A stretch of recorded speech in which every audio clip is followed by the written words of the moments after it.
Midnight train. Hello, my name's Ashley Winters. I'm Jessica Watts. Nice to meet you. Do you often take this train? Every month I do Berlin-Paris by train. I get on at 11 p.m. I have dinner in this dining car. I meet interesting people. I sleep very well. And at 8 o'clock in the morning I arrive in the center of the city. I don't waste any time and there aren't any delays. What about you? I always travel by plane. Today's my first night on a train. Well, in that case, I shall try to make you enjoy it and repeat the experience. Are you on a business trip? Yes. Ah, you look like you do something creative. You look modern, somewhat intellectual, interesting. I'm a graphic designer. I'm going to visit some clients to show them a logo type for a new product. What type of product is it? It's a tight company. They produce all sorts of tights, and they've given me the job of modernizing their image. The logo type, the publicity, the packaging. Oh, what an interesting job. And what about you? Are you a doctor? No, I'm an editor. Why did you think that I was a doctor? Because you have the hands of a doctor. Is there such a thing as the hands of a doctor? Are they different from other hands? Yes. They're very beautiful hands, with personality. And there's a certain kind of goodness in them. Oh, what beautiful words. And very true, because I come from a family which has 7 doctors in it. All my ancestors were doctors, and that was what I wanted to study. And why didn't you? Because my father, who was a doctor himself, convinced me not to. He thought that private medicine would disappear completely. He thought that being a doctor was not a good future. I think that he was wrong. Don't you think so? Yes, especially in our case, where he had his own clinic. Oh, what a pity you didn't become a doctor. Would you have liked to be one? Yes, but I don't care anymore. It's a career that I would have liked, but now I have a little publishing company that I love. Maybe you'll be able to be a doctor in another life. No, now the chain has already broken. Besides, I wouldn't have these hands in another life. I'll be a writer in my next life. I love writing. Do you think that in our next life, we'll be what we wanted to be in this one? I have no idea, but it sounds logical to me, doesn't it? I'll be a writer, and my hobby's going to be sailing. How interesting. Very, with the advantage that I could write on the boat. That is combining work with hobby. Not bad, is it? Oh, Ashley, you were right when you said one can meet interesting people on journeys like this one. You're a fascinating character. And you're the prettiest designer I've ever met. By the way, I've been asking myself a question. You travel every month on this train. Tell me, do you keep up a friendship with the interesting people that you meet here? Jessica, that's a secret that I wouldn't like to reveal yet. But soon, you'll be able to find out. Oh, Ashley, you're a real character, but a dangerous one. Hello, my name is Fabiola and I'm one of your teachers. Today, we're going to learn about relative pronouns. We saw most of these pronouns as question words in units 18 and 20. We saw what, which, who, whom, whose. Another relative pronoun, which is not a question word, is that. In general, relative pronouns are used to join 2 sentences. Look at these examples. John is a doctor.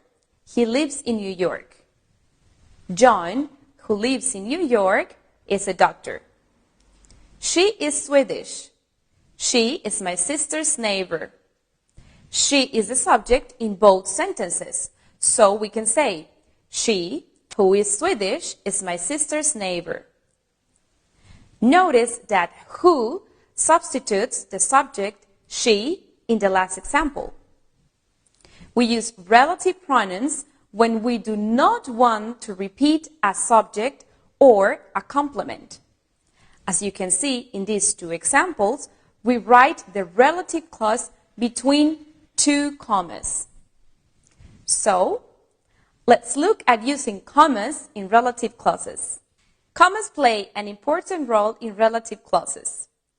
Look at the following two sentences. They contain the same words but have very different meanings.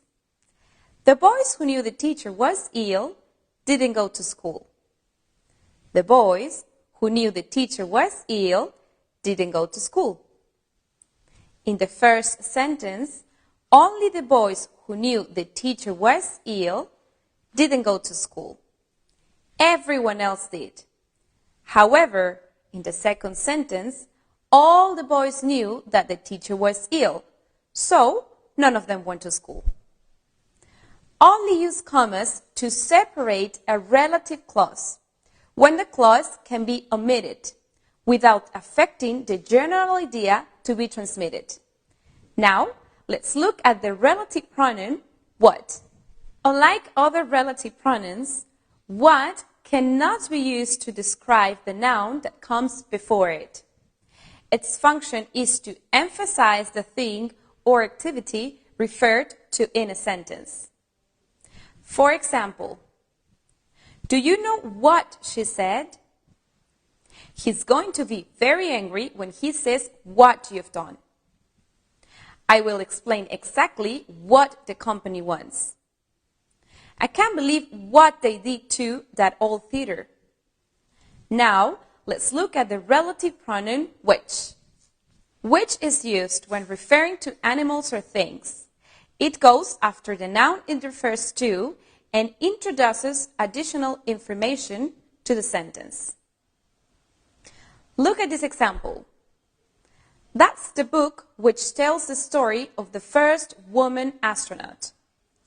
Notice that the information introduced by which is essential and therefore we don't use commas and we can also say, that's the book that tells the story of the first woman astronaut. Let's see another example. Their car, which was the fastest there, won the race. In this case, which introduces non-essential information, and that is why we use commas and we cannot use that instead of which in this sentence. Look at more examples. Peter's car, which he rented in London, broke down after 10 miles. My aunt's cat, which is called Pussy, is very beautiful. The door which leads to the street is locked. I saw a film on Friday that you will like. Here is a useful tip. Relative pronouns can be omitted if the two subjects of the sentence are different. So we can also say, I saw a film you will like. Let's move on to the relative pronoun who. Who is used when referring to people. It goes after the noun it refers to and introduces additional information to the sentence. Look at these examples. Those girls who live in that flat are both law students. The teacher who taught me English was from the States. Sometimes we can also replace who with the relative pronoun that. For example, he's the man that stole my car. And remember that when a relative clause has its own subject, we can omit the pronoun. So we can say, that's the man that I met yesterday. Or, that's the man I met yesterday. Is she the girl that you told me about? Or, is she the girl you told me about? What about the relative pronoun whom? Whom also refers to people. It is the object form of who, and it is used when we are not referring to a subject.